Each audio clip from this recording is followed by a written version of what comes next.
we go. All right. Well, thank you everyone for joining us this evening for our monthly lecture series of our chapter, the California Central Coast chapter of the Wildlife Society. This evening we have the Ojai Raptor Center joining us. The center is a state and federally permitted nonprofit organization dedicated to the rescue, rehabilitation, and release of birds of prey and other wildlife, and to providing educational programs about wildlife and our shared environment. We have two co-presenters this evening from the Raptor Center. We have Jaclyn DeSantis. She's a certified wildlife rehabilitator and has worked for the Ojai Raptor Center since 2009 as senior animal care staff and education coordinator. Kim Lundy will also be joining us, and she has a master's degree in zoology, behavioral ecology, and evolution, and currently works as a freelance academic editor in addition to being a lead trainer and educator for ORC. So thank you both for joining us. And with that, I'll let you take it away, Jaclyn. Thank you. Thanks so much for having us. We'll join up with Kim in a minute, but so my name is Jaclyn, and here we are at the facility in Ojai. So we are state and federally licensed. We take in typically about 1,500 patients a year, give or take, and we are licensed to take in all wildlife species. We recently got in a raccoon this morning. Last week we got in a few foxes, and a bobcat, but we do specialize in birds of prey or raptors here. So with other species, we'll usually just triage and stabilize and then transfer them out to other centers that have appropriate housing and the expertise to deal with those species. We do have the largest flight cage in all of California, which is this right here. So this houses not only our patients for the end portion of their rehabilitation process, but we're also sent patients from other centers. When birds are sedentary for too long, whether they're recovering from an injury or if they're young and they haven't gained their muscles yet, they lose or they don't have any muscle mass around their keel. So when you go to release them, especially large birds like eagles and hawks, they don't have strong flight. So it's really important. I'm trying to see if I could show you a couple patients. Here's some. So it's really important for them to get exercise for the end portion of their rehabilitation process. So because this is such a large flight cage, other centers will also send us their patients because it's so valuable for their rehabilitation process to get that exercise. Those are two juvenile red-tailed hawks. That's mostly what we have in here right now. I don't know if you can see them. We're going to meet some birds more intimate setting up close in a minute, but we're not open to the public. And we don't really show our patients. As I'm sure you all know, wildlife doesn't typically like to be in the presence of humans. We try and limit our exposure as much as possible to our patients to only when absolutely necessary. So only when we're doing medical work on them, feeding and cleaning. If we have really, really high stress patients, even cleaning, we might forego because we prioritize their stress over having a super clean enclosure. And then these are mews. So we do have a small group of education ambassadors. Right now we have 7 birds. So these are birds that came in as patients for various reasons, and they're not releasable to the wild because they have permanent injuries that make it where they would not survive in their natural environment. So we do provide education programs with those birds. We work really hard to gain these birds' trust.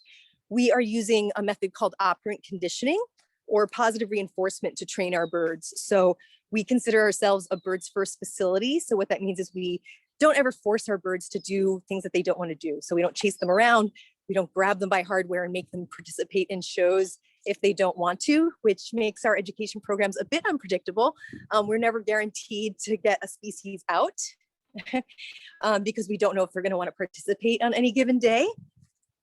But here we are in our little presentation area. So we're going to meet our first ambassador. And this is Kim Lundy. Sorry, I'm just going to set this up right now. There we go. Should I pull it back a little bit? Yeah, because I think that sounds real hot on here. There we go. Okay. Hi, I'm Kim, and I'm here with Topper. We're in a big hot spot. Yeah, here, we're going to go like this. Is that better? Sorry, lighting issues, no. Let's see. You should come to this side and look. Why don't you move him where he's not in the light, and then I'll move the camera to wherever he is not in the light. Right in. Okay, sorry. The changing light. Yes, we rarely present this late, so things look a little bit different at 6 p.m. here at our little Zoom presentation area. But he's very fascinated with what you're doing. Okay. Okay, so we're actually here. I'm going to stay out of this shot because it's frighteningly up close to me. But this is Topper, and Topper is our ambassador burrowing owl. So I'm not sure how many of you have seen burrowing owls before. I don't know where you are. Where are they? Anyway, but burrowing owls, as their name suggests, spend most of their life on the ground and actually nest in the ground in burrows. So they are secondary burrow nesters, which means that they don't make their own nest or they don't make their own burrows, with a couple of exceptions. They take over unused burrows that were dug by other species, such as prairie dogs, ground squirrels, and tortoises. They'll even use fox dens. I am going to attempt to show you a photo. So you can actually see here, there's a burrowing owl in the entrance to a den. This is an unusual den because it's actually above ground, or above ground level. And then here's actually a great photo of an adult burrowing owl coming out of a burrow that's in the ground. So you can also see in this photo and the other one how well camouflaged they are for life on the ground, with their little round heads and the brown mottled plumage. So they're very well camouflaged to life on the ground. And as a very small species, they only weigh like 5 to 7 ounces, 150 to 170 grams. They are also both predator and prey. So before I go further, I will tell you Topper's story. So the reason that we have Topper is that he came to us in 2005. He actually was hatched in 2004, and he had a condition called torticollis. Torticollis is an involuntary twisting of the neck. So his head will just twist really hard to the side. It's beyond his control, and it's induced by things like stress. At this point, the reason that most birds present in rehabilitation setting with torticollis is either from a collision, a parasite, or some type of infection. And often if once that initial injury or infection clears, the torticollis will resolve as well.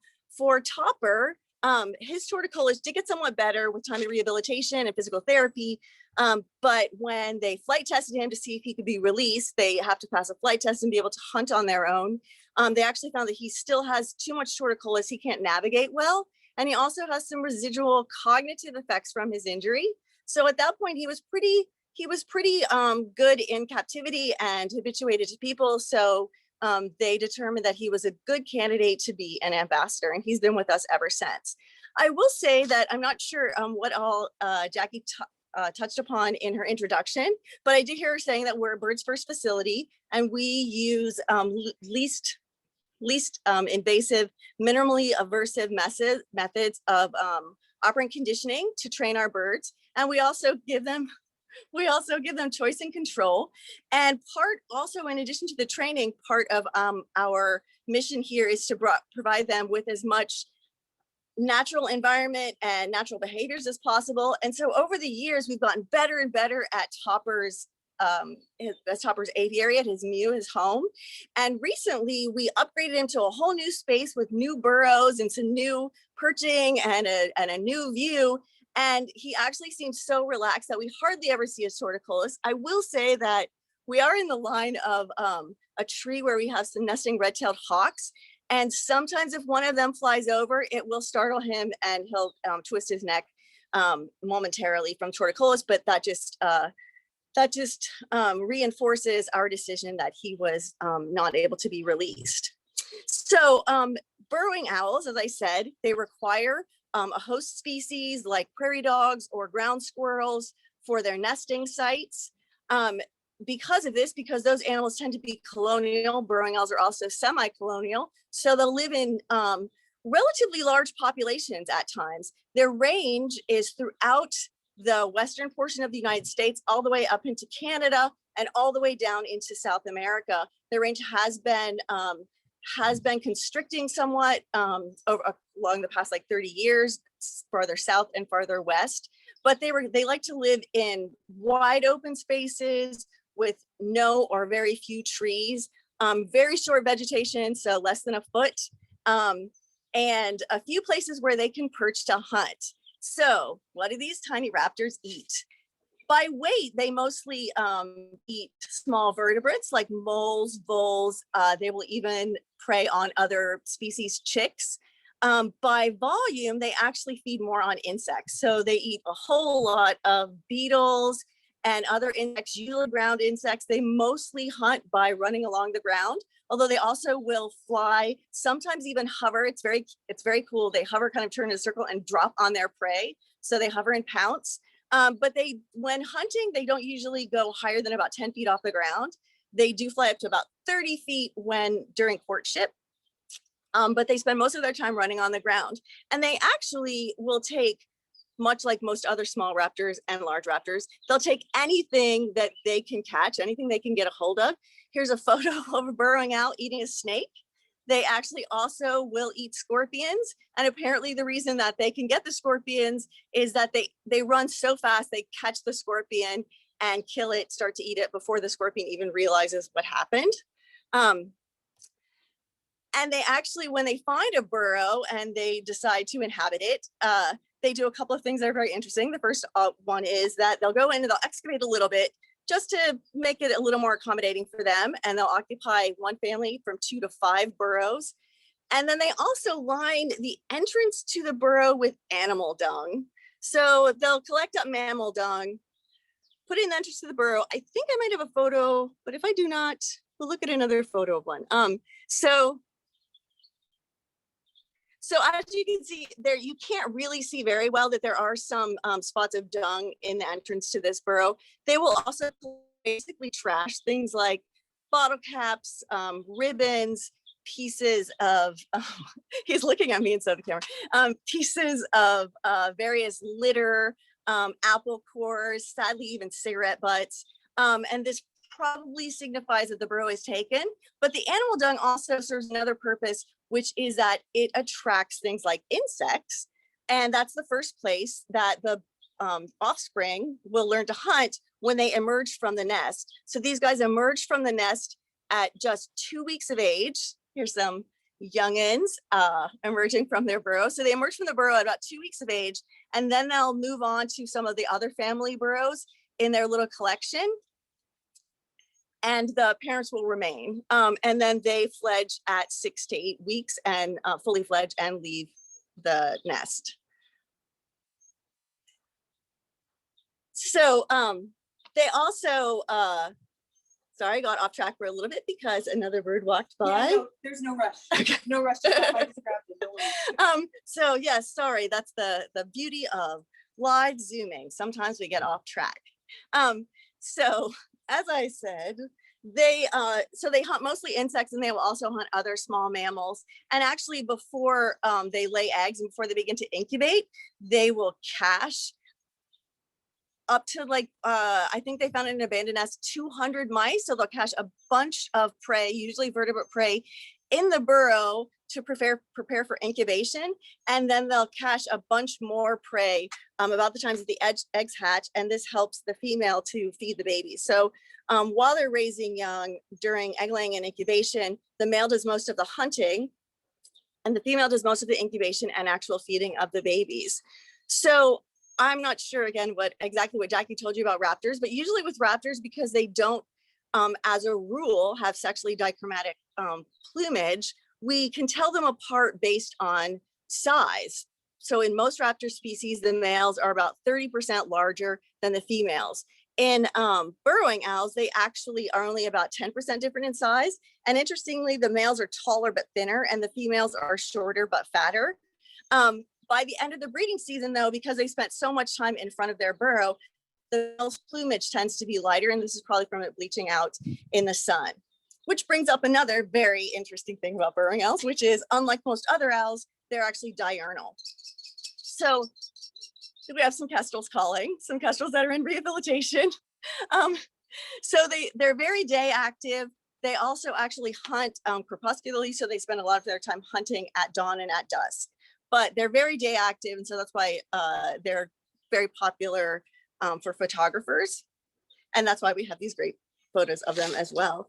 So as with other owls, burrowing owls depend. Can you hear them? Sorry, this is totally throwing me off. So as I said, they hunt mostly by running along the ground because they run really fast, and they also will fly up to about 10 feet to catch prey. And here's also a super cool picture where you can see their long legs and short tails as they run along the ground. So they're perfectly adapted to life on the ground. You can also see with Topper how the feathers on their legs tend to be hair-like, so they're not super fuzzy, and their tails are really short, which makes them very good for running along the ground. As with other owls also, we like to say that owls give up speed of flight for silence. So with owls, they have fringed feathers or serrated feathers. So the edges along the edges of the feathers will be frayed, kind of like an old pair of jeans or an old shirt there at the hem edge. And this, along with the softness of their feathers, actually muffles the sound of the air as it goes across their feathers. And this is why owls are so quiet. Now, because burrowing owls are actually mostly diurnal, they're awake pretty much actually 24 hours a day. They just sleep for little bits of time throughout the day and night. Their feathers are a little bit like a hybrid between a truly diurnal and a truly nocturnal species. So their feathers are still soft, but they're not quite as like soft and actually cat-like as, say, a great horned owl or a barn owl. So I know that you guys are all biologists, so you perhaps already know this, but a lot of popular cartoons and other depictions of owls show them turning their heads all the way around 300, thank you. He just pooped right on my glove. 360 degrees. And of course, they actually can't turn their heads 360 degrees. However, they can turn their heads, I'm trying to get him to look at you, 135 degrees in each direction. So if we turn here a little bit, he may look over his shoulder. Okay, so the reason that they can turn their heads 135 degrees in each direction is in part because they have twice as many vertebrae as mammals do. So they have, all raptors have 7 vertebrae in their neck, and they have specially kind of wired nervous systems and circulatory systems, so it doesn't cut off the signal to their heads. And the reason that they need to turn their heads around is partly because their eyes also aren't round like ours, so they can't look with their eyeballs from side to side. Instead, they have to turn their heads kind of like when you're looking through binoculars. So one last thing about burrowing owls is, I know I mentioned that they trade speed for silence in general in owls, and that burrowing owls tend to spend most of their life right on the ground, and that they don't tend to fly even over 30 feet except when they're during courtship. But the interesting thing is they actually migrate. In northern populations will migrate, are complete migrators, so they'll leave their breeding territory and fly south for the winter. In Southern California, the populations tend to stay all year. But this brings up another thing about burrowing owls, which is that their numbers have declined precipitously through the last 50 years. And this is mostly due to habitat loss, and also due to the use of poison, of pesticides that not only can poison larger raptor species that we think of with like barn owls and great horned owls, but also tends to eradicate their prey items like insects, which there's been a 30% decline in insects in approximately the last 30 years as well. So that has really affected them, and it affects them doubly because they migrate. So between the time that they go to South America and come back, they can lose a lot of habitat. There is still reason for hope in a lot of areas. Scientists have found that burrowing owls actually can adapt to life in man-made burrows. So here's a burrowing owl in a man-made burrow. We use these for translocation. So if a population has to be moved to another area because they're going to have development, they actually can use these man-made burrows. They still prefer natural burrows, but they can be successful in those as well. And one last thing, I'll just show you a very cute picture where they actually have adapted to living around humans in many cases. This is probably Marco Island, Florida, where there's actually a large conservation campaign just to save small pieces of habitat in people's side yards, roadside medians, and like along golf courses. And they've been quite successful in managing their population that way. So with that, I'm gonna turn you back over to Jaclyn and another one of our very popular animal ambassadors. Yeah. We were just waiting in the wings over there, and he was catching some rays, and he was really enjoying that. So this is Bob. Oh, I see what you mean with the hot lighting. I know it's very Was Topper like that the whole time? I kept moving him around. Okay, wait, we're gonna try and make this better. Oh, I'm so sorry that it's so bright. Here, we're gonna try and just tuck into this corner. Perhaps this is better. Yeah, we've never done a show late, so it's a bit bright. Hold on, I'm just gonna try and face this down. There, that's kind of better. Oh, he's so bright.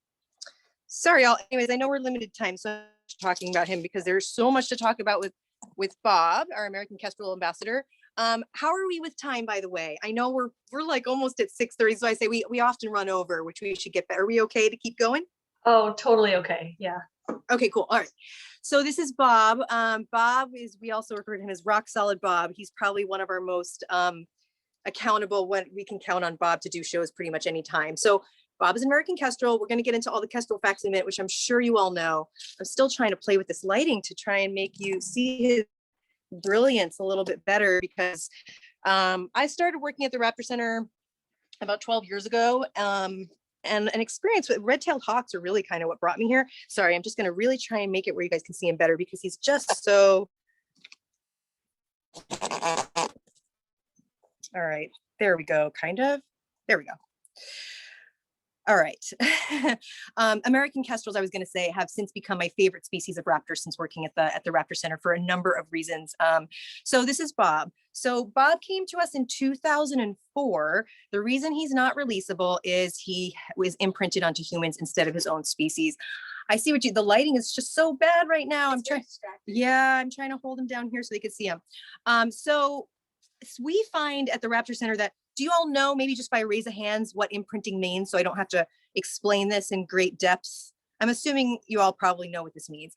In short, they're over-habituated to humans to the point where they can't be released. Now, imprinting is poorly understood, and it manifests differently in every patient that we've seen suffer from imprinting, and it's interesting.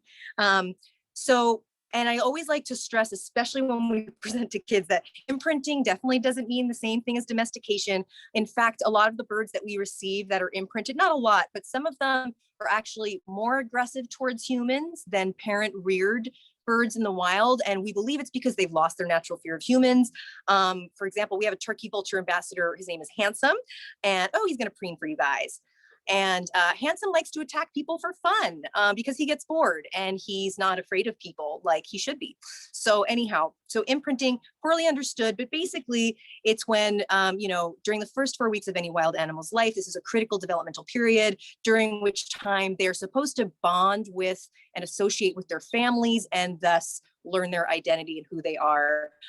We find, what I was going to say, at the Raptor Center, certain species of raptors imprint more quickly onto people more easily than others. And here, the most common species that we receive, great horned owls and American kestrels by far imprint onto people more quickly and more easily than other species. We've seen people have these just for 24 hours, both these species, and they come in and they're already clearly habituated to people. So we believe whoever found Bob must have found him when he was really young. And they raised him. Of course, physically, there's nothing wrong with him. When they went to release him, or if he escaped, I don't know. Now, he happens to be very accepting of people. What usually happens when imprinted animals are released is they either starve to death, they're not always comfortable approaching people, or if they are, they will approach people, which is of course dangerous for the animal and as well as the public. So Bob, so that's a roust, what he just did for you. I don't know if you saw those little dirt and dust debris fly off of him, but that's one reason that they do that. They also say that they roust to get comfortable with their environment. So he's kind of getting comfortable in front of his own reflection here with the zoom. So yes, whoever raised him probably let him go physically, nothing wrong with him. When he got hungry, he actually landed on a gentleman's head in Ventura, in downtown Ventura. Luckily, that person knew that that wasn't normal and they brought him to us. And thank you, Andrea. And he's been a great ambassador for us ever since 2004. He's quite old. So I think the longest living American Kestrel on record is like maybe 17 years old. So he is 16, so he's a bit old. So aside from being an education ambassador, Bob also has another really important role at our center, and that is he acts as a foster parent. This is an amazing service when ambassadors are willing to do this for rehab centers. It's not always successful.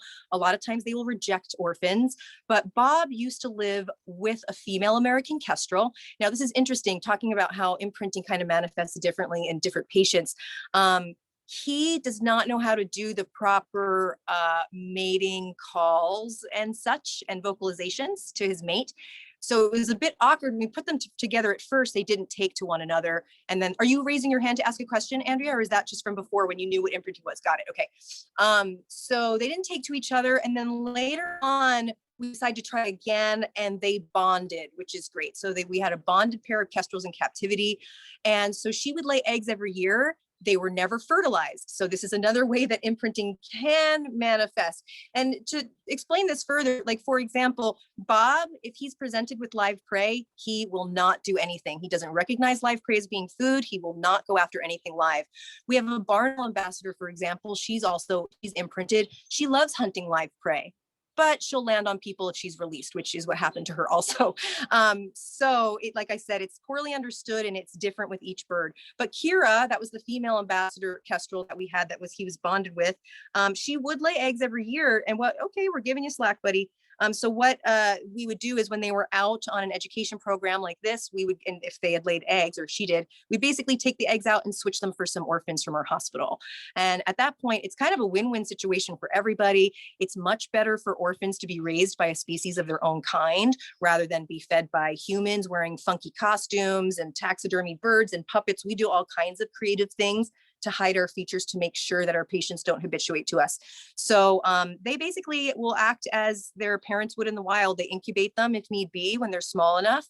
We just basically give him whole prey, and then he will pick it apart and feed them really tiny pieces, which is great because that means that we have to do less chopping of mice inside of our kitchen, which is not my favorite thing to do. So it's really great for everyone. And then when those birds start flying out of the box, because these are cavity nesters, which I'll talk about in a minute, we'll take them out of his enclosure and then we put them into an aviary. And I only showed you our largest aviary. We have aviaries for more or less every species. So we have one aviary that's just for barn owls, an aviary that's just for great horned owls. We have an aviary just for kestrels. And that's what you heard calling before, were some of our orphans.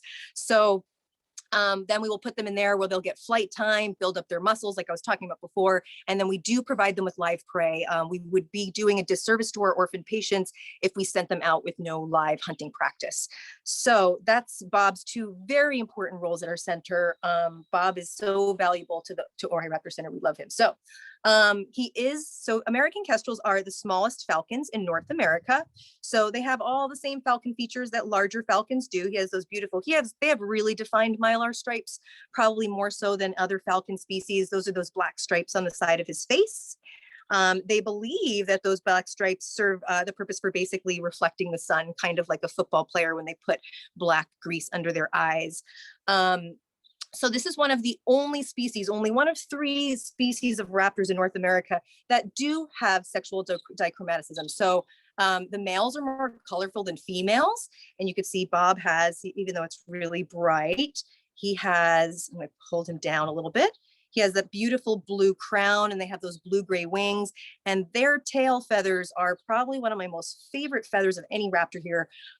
They have like rusty feathers with a single terminal black band at the end. And the 2 outermost retrice feathers are, you can kind of see that one, that striped one right there. Only the 2 outer ones are striped like that. The rest are rusty. So their female counterparts will be rusted and barred throughout their wings and also their tails. So what Kim was talking about before with the size difference, yes, this is usually also how we kind of make an educated guess as to what sex our patients are, or by the weight. In certain species, the weight difference is more significant than others. Kestrels, it's pretty insignificant. So they're almost the same size. So as far as plumage, actually, this is perfect that his head is faced away from you. Can you all see, let's see if I could get him facing perfectly his back. Do you see those two black spots in the back of his head? If I could get him to face, well, I don't know if you can see them, but he has two black spots in the back of his head, and I'm going to show you what those are for. They're called ocelli, or false eye spots. So of course, Bob is pretty small. So American kestrels are both predator and prey. So they are predated upon by larger things. So they're basically for mimicry. So a lot of moths have this. Pygmy owls on the left, that's the back of a pygmy owl's head. They probably have the most defined ocelli, or false eye spots, in any raptor. And then of course, that's so if a predator is scanning and they see the back of their head and they're in a vulnerable situation, the predator will think that they're looking straight at them and move along. But we love that one of our species here has ocelli. I'm gonna the light is changing. Here we go. I'm just gonna keep moving with the light so you guys can actually, there we go. So where you'll see them and what similar species they can be confused with. So of course, here in Southern California, I know most of you are in the Central Coast there, but here in Southern California, most of our species of raptors are year-long residents. Kestrels, they usually will reside here all year long. The populations that are north of here, especially the ones in Canada, they will fully migrate to Central America. The only species that I think you could ever possibly mistake for a kestrel would be a Merlin falcon. However, Merlin falcons, they only migrate through here. So we only see these guys migrating through, and I'm going to just show you a picture of a kestrel really quick. And they're a little larger. Now, they don't have sexual dimorphism in their plumage the way kestrels do. The males are a little darker, but they're going to be a little larger. So Merlin falcons, their wingspan is about 29 inches maximum. I'm going to just share a picture of where you'll most commonly see kestrels.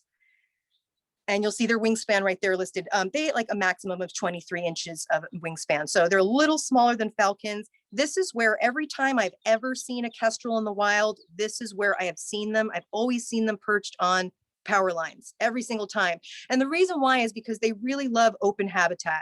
They're not that picky. You'll find them in grasslands, deserts, urban areas, suburban areas, but they really like open habitat. So you will see them in areas that are interfacing, which of course power lines are perfect for this, alongside open fields, farms, agricultural areas.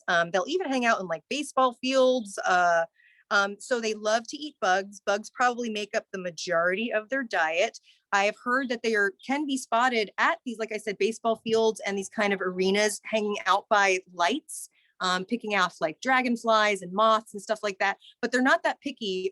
Like burrowing owls, their diet is really varied. They'll eat everything from bats to bugs to small mammals. I was actually just reading that one was, oh, he's stretching.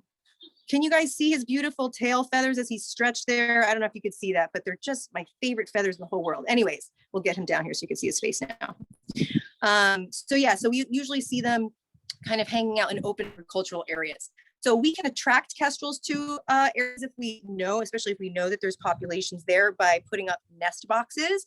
They're really beneficial to have in these areas because, like I said, they eat all of these things. So they're great natural prey control, and they are cavity nesters. So this is also another species that's on the decline. They believe it's for 3 reasons. One is loss of habitat. So kestrels are in stiff competition with other kestrels and other cavity nesting species for nesting cavities. There's actually a great account on Instagram called the Kestrel Eagle Project, and they have a lot of nest cams on a lot of kestrel cams. And it's interesting to see what these birds have to contend with. They even contend with starlings, European starlings, for these cavities. So one of the best things that we say that you can do is one thing, and spread the word. I'm sure you all know this because you're biologists and savvy ecological people, but don't cut down dead trees unless they're posing a threat to you or your home or your property, because they are basically providing the most cavities for cavity nesting species. And the other thing that you can do is put up a nest box. So we actually have free plans on how to build these on our site. I want to show you 2 pictures. So as I said, Bob is a foster. So these are some of the orphaned kestrels that he raised last year. And those are those babies inside of the nest box. And I wanted to show you a picture of the nest box that he lives in, which I believe, I actually have a picture of our Screech Owls. So Screech Owls are also a nesting species.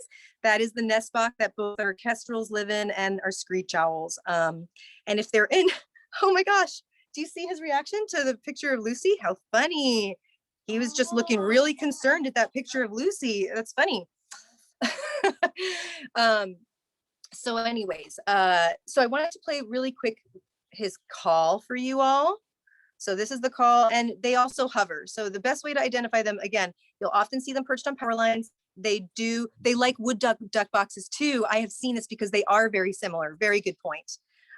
This is the call they make. If you ever see a bird hovering or like, oh, let me just turn up my volume a little bit.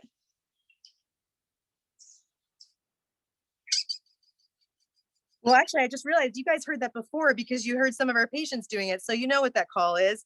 I'm going to move with the light again. We're in a hot spot. All right, here we go.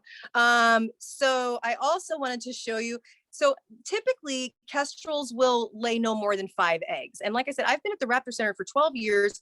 I have never seen a clutch come in with more than like 4 or 5 babies in the clutch at most. And this year, just 2 weeks ago, we got in a clutch of 6 American kestrel orphans. This is highly unusual. I've never seen this many come in at once. Obviously, wherever these parents nested, there's a large prey base because they don't have this many babies unless they have a good supply of food. They're not picky about what cavities they'll nest in. I forget. So we get a lot of times orphan kestrels that their parents have nested in all kinds of strange places because there's so few cavities for them to nest in. We've gotten them nesting in like flower beds, flower pots, pipes, all kinds of weird things. I forget where these ones came from, but it was someplace really strange and they had to be removed, which is really sad. I mean, all I could think of is I can't imagine how hard those parents must have worked to feed all 6 of those babies to get them to that point. It is not easy to have 6 successful fledglings and for them to go back to their cavity and then for them all be gone. It's so sad, but they'll be successfully raised here and released. We haven't gotten any young nestlings that are young enough to put with Bob for him to raise, and I'm kind of glad because once we do get that, and he's done for the season for doing shows. We need more slack. There we go. So I know we've gone like ridiculously over time. I could still keep talking about kestrels. I could talk about them all day long, but let's open up for some questions because I'm sure you guys have questions. Sounds like a good idea. Yeah, sorry we took so long. No, not at all. We'll open it up for questions. If anyone has questions, you can put it in the chat. I'm gonna try and get him. There we go. There we go.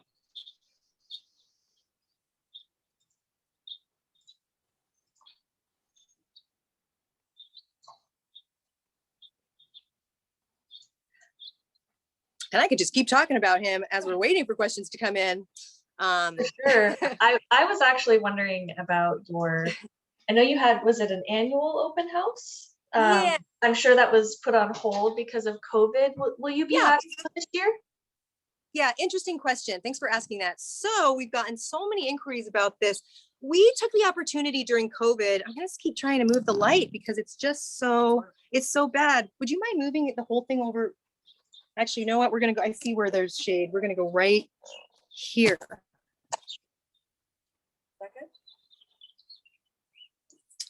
Can you if it's pointed down, then he's really clear, like or lower it. Okay. I was gonna lower it. Yeah. All right. So as far as our open house goes, we took the opportunity during COVID to basically reassess our education program and all of our training methods and our ambassador program. And we took the time to, I think I mentioned at the beginning that we use operant conditioning or positive reinforcement. We used to use falconry methods, and we are transitioning over to operant conditioning. So when we do reopen for open house, it's gonna look, he's right, he has to be like right there. If you could lower it to there. I know. So when we do open up for open house again, I will say it's gonna look totally different. And we're really excited to show the public what we've been working on, but there's gonna be very few birds. That's fine, it's good right there actually. There's gonna be very few birds like this, just sitting on gloves that people can shove their cameras in their face and take pictures. To be perfectly honest, there's very few birds that actually make good candidates for this kind of behavior. So we are in the process of training our birds to have the power of choice to choose whether or not they want to participate, like I was saying, and we're teaching them to do behaviors on their own. So what we hope when we reopen is you'll be seeing you know, our red-tailed hawk like fly and walk around and make choices and do behaviors. And there'll be a few birds like Bob that are really comfortable being on the glove, but they're going to be actually ambulating, doing stuff, not just tethered to a glove. So yeah. That's fantastic. Yeah. I just noticed on your website, it's going to be a virtual fall event, and then maybe the following year, right. it'll be a full open house again.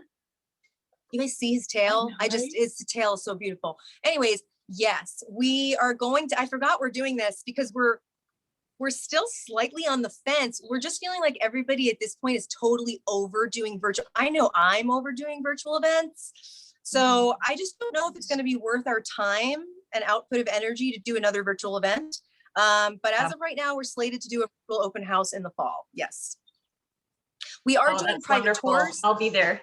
Yeah, we are doing private tours for groups of up to 15 people. If you want to come here and get like a really intimate experience one-on-one meeting these birds, we just started doing this. We've never offered this before, but this is kind of how our constellation for showing the birds to the community while we're not doing open houses.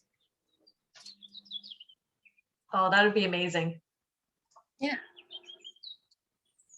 Can you also comment on the other types of animals that you've rehabilitated there? Because I understand it's not only raptors. We pretty much, yeah, the only other species that we will do through to release, it's odd, it sounds very odd, and I wonder how you all feel about it, because we have a few followers that are not really supportive of some of these other species that we rehabilitate, namely opossums. Opossums are really easy for us to rehabilitate. It's just something that our director's been doing for almost 30 years and she loves them. I'll be perfectly honest, that's why we do them, and we have appropriate housing for them. That's the biggest thing for wildlife, is they all have very, very unique requirements for housing, each species. So we have everything that we need for opossums and we know how to do them so well. So we do them. They are not native. They're not a native species. So there's a little bit of controversy about that. And we normally only take in native species. There's a lot of discussion of whether or not we will continue to do opossums. But we do possums, we do corvids, we do herons, most other seabirds we will transfer to Santa Barbara Wildlife Care Network. We have rehabilitated a few foxes to release, but usually they're cases that aren't very involved. If they need continued care, they'll usually go to California Wildlife Center. Any large mammals or anything like that, yeah. Do we have a question from Sean? I see Sean's hand raised. Yeah, hi. Great presentation, guys. I would turn my video on, but my computer is really slow for some reason, and the image isn't that great. But great presentation. Yeah, quick question. Do you ever partner with researchers to ban raptors or other birds prior to release? I'm so glad you asked this. You have no idea how amazing that is that you asked this. We were working this. It's funny. We just wrote a 5-year plan. And like on the top of the list is like, we want to start working. We want to find another bird banding biologist again, because we were working with Walter Sakai. I don't know if you're familiar with him, down in Santa Monica. We're no longer working with him anymore. And we really want to start banding birds again. It provides us with such valuable data. We were just saying it before that like but there's not a whole lot of biologists that have banding permits. We have not been able to find one. So we're looking for one. Just putting it out there. Good to know. So good to know. Cool. Yeah. Thanks. Yeah. Yeah. That's great to know. Thank you. Yeah. I had another question about, how can people get more involved? The center, are there volunteer or even positions open? Yes. We are actually we actually have a position open right now. It's listed. I don't know exactly where it's listed, but it's really for like a vet tech position that we have open right now. And we are looking for new volunteers. We've kind of also during COVID, we kind of reassessed our volunteer program, and we've done a lot of, I don't know how to say, it's like not hand holding, but we've made this a place where we want to make it fun for our volunteers. But we've gotten into a thing with a lot of people where we've gotten a lot of people that are not committed, and we're just training people constantly. So we really are looking for committed volunteers that are willing to make a long-term commitment. So yes, we are looking for volunteers, but really only if you can commit and come regularly. We also have other things. I mean, like if you're down here local, like transport volunteers, I always tell people, like if you are unable, what's that? Building, thank you. Yes, like that's one thing that we need.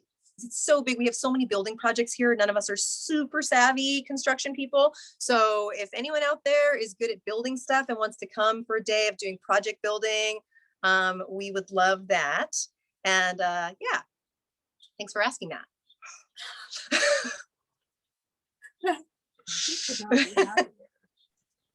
I just love when he stretches. It's so great. Sorry. It's beautiful. Yeah. Does anyone else have any questions?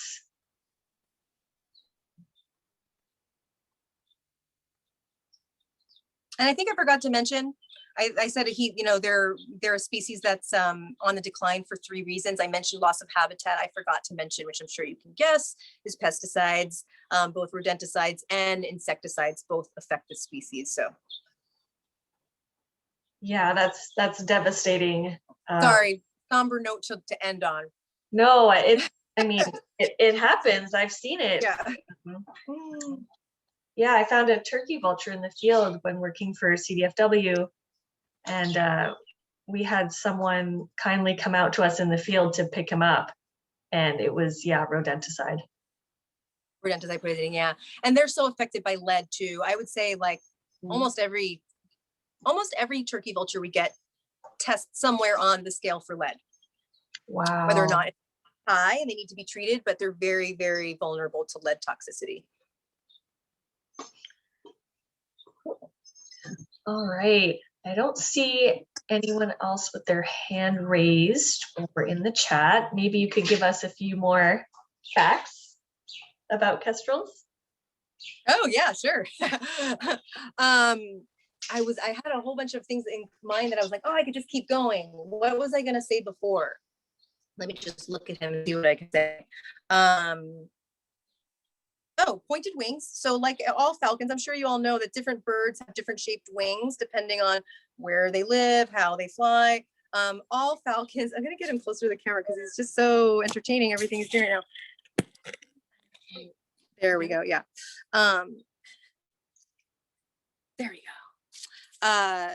So yes, so falcons all have pointed wings, unlike, for example, like buteo hawks have slotted high lift wings. Also like corvids also have this, where they have those, like, looks like they have fingers at the end of their primaries. So falcons have pointed wings, tapered tails. That's, of course, we call those speed wings. It allows them to gain lots of speed, but in short spurts. So they can't do sustained fast flight, but these wings shapes are basically designed for like really short bursts of high speed. So I'm sure you all know, like peregrine falcons, for example, they can reach speeds. Of course, they say up to 270 miles per hour, but this was, of course, in a very canned kind of test where they drop them out of planes. We say 240, probably natural speed that they can reach, but super, super fast. So kestrels also have high speed wings. They also have that tomial tooth, which actually you can see really well right now. I don't know if you can see, let's see if we could get him in the shade. Can you see he has like a notch at the edge of his beak? I'm actually going to try and put my head behind his beak so you could see. So kestrels, all falcons have this. Interestingly, as far as evolution goes, they say that falcons are more closely related to cetaceans, like parrots, than they are, for example, like hawks and eagles. And in certain ways, when you start to work with them, you can actually just see this. So one way is that their beaks are super, super strong and very thick, much like those birds, and their feet are really skinny. So their digits are quite weak. They don't have the strength that, let's say, buteo hawks do, or great horned owls do, or other raptors that crush their prey to death and bring them to the ground. These guys, sorry, Bob, they have like very weak feet. So what they do now, they hunt on the wing like other falcons. So that means they're picking off, whether it's bugs or small songbirds. They like to hunt things on the wing or in midair. So they have to do something to subdue that prey pretty quickly. So what they do is they take that tomial tooth, I don't know if you could see it, but it's basically like a little notch. And they quickly snip the back of the neck. So they snip the spinal cord, which is really efficient at subduing whatever they have in midair. So it's not struggling and getting away from them. I know Kim was talking about how their eyes are fixed in their sockets. This is actually true for most birds. Most birds don't really have that much movement in their eyes, and this is also true for Bob. What I wanted to talk about also, so what's interesting about kestrels is their Seer and foot color. He's like so in the light right now. This is an acquired trait. So basically, we're always fascinated when we get adult kestrels in from the wild. Usually their Seer color and their feet color is really bright, like super bright orange. And this is of course because of the carotene or whatever they're eating in the wild. We do feed all of our ambassadors whole food items, so as close to diet would be in the wild, but because we're just not getting all of that variety, we give vitamins and stuff, but he's never quite as orange as the wild kestrels are when they come in. I think I actually have a visual aid for this that you can see some variety of so you can see like the lower left, that's actually a juvenile, but still you can see how pale the Seer is on the bird. And then like the middle top and the left top, how bright, brilliant, like yellow. And like I was saying, the kestrels that we get in from the wild, they'll be like bright orange because of their diets in the wild. And let me just see what other kinds of, and so I talked briefly about kestrels migration. So this is kind of their range map. So you can kind of see they're all over, but in California and all in the purple range, they typically will stay there all year long. That is not their breeding range. So of course in the orange up top, that's where they're going to be breeding, and they will go all the way down to Panama, the ones that migrate from up north, Panama. Cool. Well, do we have any other questions? I'm fresh out of kestrel facts.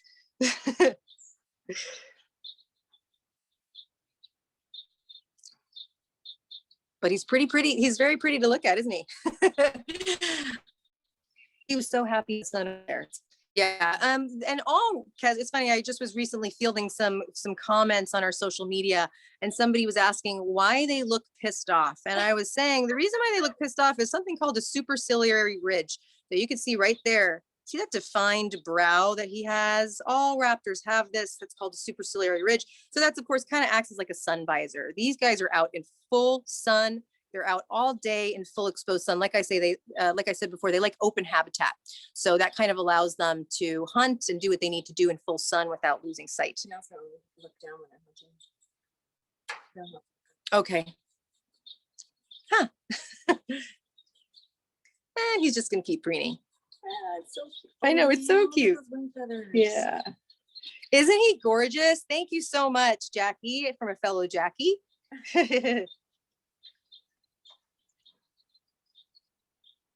Oh, he is just stunning. Isn't he stunning? I know, I could look at him all day. I'm like, he's just so beautiful. Those feathers, wow. Yeah. Mm-hmm. Look at his glory. I know. Oh, this is amazing. Well, thank you so much for having us tonight. Thank you. I think a few people missed it this evening, but we'll definitely be posting this on our website. So we can share with other members as well. Cool. But yes, thank you so much, Jaclyn. Thank you, Kim, as well, for your fascinating presentation. You honestly packed so much great info into this hour, and we really appreciate it. Thank you so much. I hope that we were both like, they probably know everything that we're going to talk about because they're all biologists and we're usually presenting to fourth graders. So I hope you learned something new that you didn't already know before. No, okay, definitely. And thanks everyone else too for joining us today. And with that, we'll come to a close. Thank you so much, guys. Thank you so much. Oh, good. Thank you, Jamie. All right. Bye. Bye.